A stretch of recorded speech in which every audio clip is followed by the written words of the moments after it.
एक व्यंग्य रचना सुनिए। कविता में अलंकार। सुबह जब मैं और साधु राम जी सैर को निकले तो उन्हें रात को लिखी अपनी नई कविता सुनाई।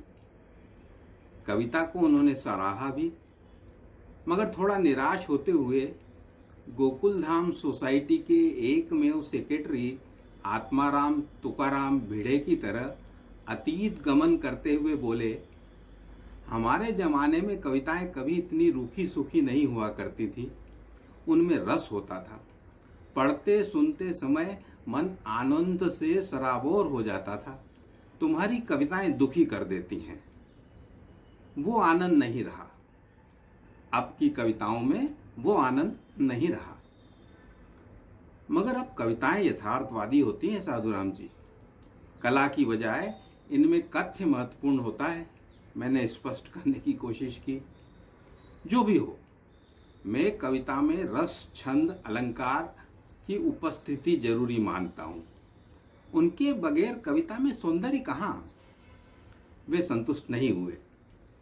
मेरी इतनी कुवत भी नहीं थी कि जो उन्हें सार्वकालिक और अनंत साहित्यिक बहस को मॉर्निंग वॉक की छोटी सी अवधि में किसी अंजाम तक पहुंचा सकता। सो मैंने अपनी दिक्कत बताना शुरू कर दी। बोला, साधुराम जी, मैं तो बचपन से ही इस मामले में थोड़ा कमजोर रहा हूं। गुरुजी अलंकारों को याद कराने के लिए दोहे, सोरठे, छंद आदि रटवाया करते थे, मगर मैं हर बार अनुप्रास की जगह उपमा और उपमा की जगह यमक या अतिशयोक्ति अलंकार की जगह भ्रांतिमान अलंकार, इसका उदाहरण उत्तर पुस्तिका में लिखाया करता था। मुझे बहुत क्लिष्ट लगता था अलंकारों को समझना।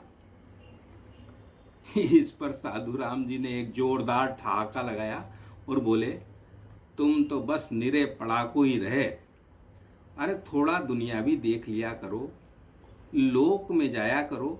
बगैर कहीं समाधान हुआ है? जनता से जुड़े, लोगों से मिले जुले।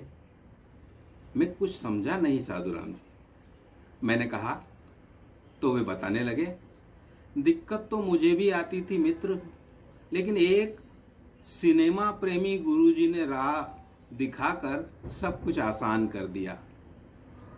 वे अक्सर लोक रुचि काव्य यानी फिल्मी गानों से अलंकार आदि समझाया करते थे हमें।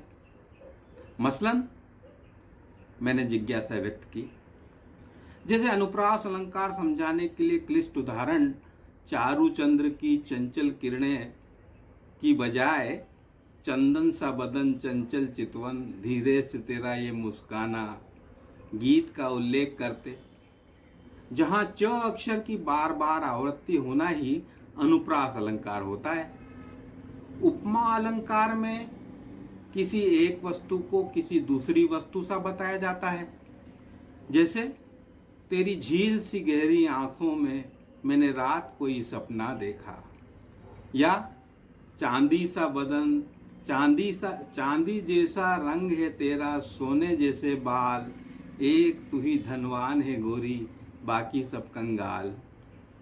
अब यमक अलंकार पढ़ाते हुए कनक कनकते सोगुनी अथवा रहीमन पानी राखिए बिन पानी सब सून जैसे असामयिक हो गए दोहों की बजाय जान चली जाए जिया नहीं जाए, जिया जाए तो फिर जिया नहीं जाए, या फिर तुमने किसी की जान को जाते हुए देखा है, वो देखो मुझसे रूठ कर मेरी जान जा रही है। कितनी जल्दी समझ में आ जाता था कि जब एक ही शब्द अलग अलग अर्थों में प्रयुक्त होता है तो वहाँ काव्य का यमक अलंकार होता है। मैं हतप्रभ साधुराम जी का व्याख्यान सुन रहा था।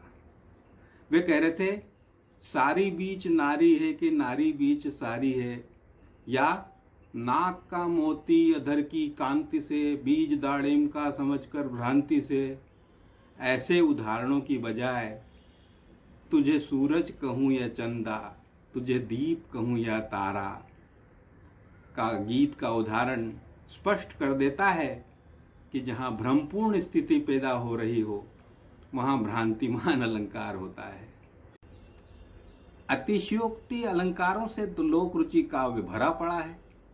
हनुमान की पूंछ में लग न पाई आग, लंका सारी जल गई, गए निशाचर भाग। ऐसे समयातीत उदाहरण की बजाय हमारे गुरुजी पढ़ाते थे, बदन पे सितारे लपेटे हुए, वो जाने तमन्ना किधर जा रही हो। या फिर पानी में जले मेरा गोरा बदन।